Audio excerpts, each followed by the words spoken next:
আসলে পুরোটা অতটা থাকে না, যেহেতু আমি এখনো আছি, আমি অনেক দিন থেকে আছি, আমি জানি, দেখি, বোঝার চেষ্টা করি, কিন্তু এখন একটু বিদ্যুতের চাহিদাটা বেশি এবং লোডশেডিং বেশি হয়ে যাচ্ছে। লোডশেডিং বেশি হওয়ার কারণে আমাদের ব্যাকআপ থাকা দরকার, জেনারেটর এবং আইপিএস।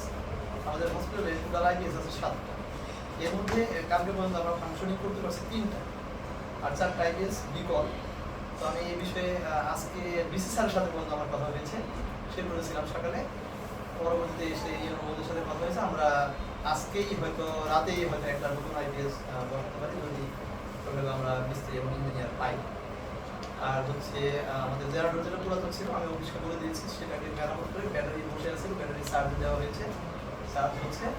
তারপরেও সবাইকে একটু ধৈর্য ধারণ করতে হবে, কারণ আমার মনে আছে আমি যখন 2021-এ প্রথমে এই হাসপাতালে আসি, তখন প্রতিদিন আমাদের রুগী ছিল 150 থেকে 200, এখন কিন্তু রুগী হয়েছে 1000 থেকে 1200। এই পরিসংখ্যান আপনারা আমাদের হসপিটালে আসলে অফিস থেকে তথ্যটা পাবেন।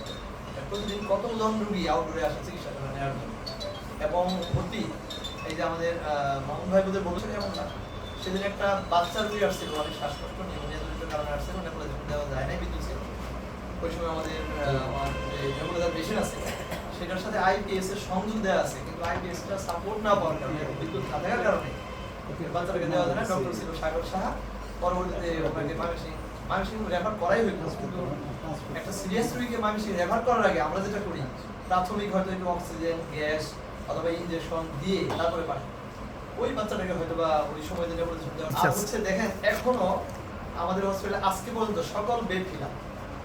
তাহলে রুগী তো থাকছে না বিষয়টা এমন না, কিন্তু এখন ফ্লোরেও রুগী থাকে। এর আগে একদিন হলো একটা ঘটনা ঘটছে যে পরশুদিন রাতে, না হ্যাঁ পরশুদিন রাতে, যে একটা ফিমেল রুগী, মহিলা রুগীকে রক্ত দিতে হবে, রক্ত দিতে হয়তো সর্বোচ্চ 3 ঘন্টা লাগে। তো রক্ত দেওয়ার জন্য আমাদের ওখানে নিয়ে আসছে, 3 তলায় নিয়ে আসছে মহিলা ওয়ার্ডে।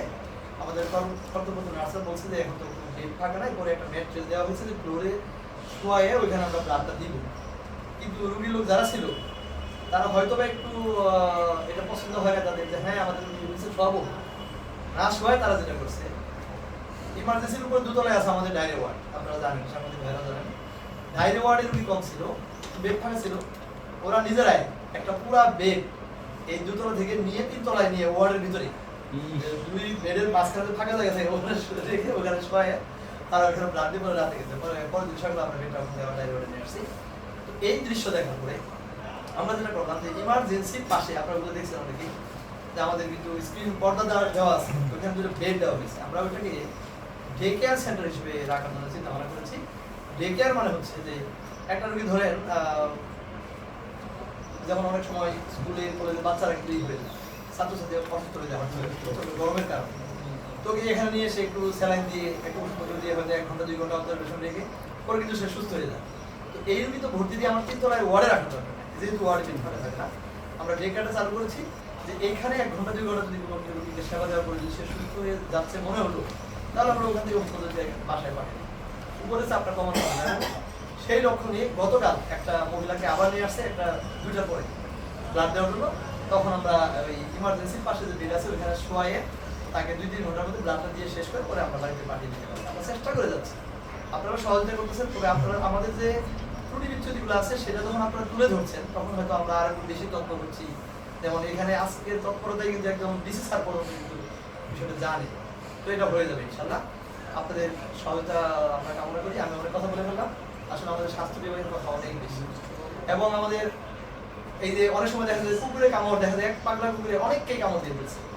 আমরা কিন্তু প্রিপারেশন নিয়েছি, আমরা সরকারিভাবে 200 ভায়াল পেয়েছি। উপজেলা নির্বাহী কর্মকর্তা, যেহেতু উনি একাধারে এখন পৌর প্রশাসনের মধ্যে সাথে আলাপ করার পরে উনি কিন্তু আমাদের 20টা ভায়াল অ্যান্টিরেবিক ভ্যাকসিন পৌরসভা থেকে বরাদ্দ দিয়েছেন, আমরা কিন্তু সেটাও স্টক করে রেখেছি। যেটা আমাদের কাছে 10 ভায়াল ছিল, এটা এক্সপায়ার শেষ। আর অ্যান্টিভেনমের কথাটা বলি, যে অ্যান্টিভেনম নিজেই একটা হচ্ছে টক্সিক একটা ড্রাগ, এটা দেওয়ার পরে ওই জায়গাতে আইসিইউ রেডি রাখতে হবে, কারণ অ্যান্টিভেনম দেওয়ার পরে রোগী কিন্তু শকে চলে যেতে পারে এবং রোগী কিন্তু মৃত্যু হতে পারে।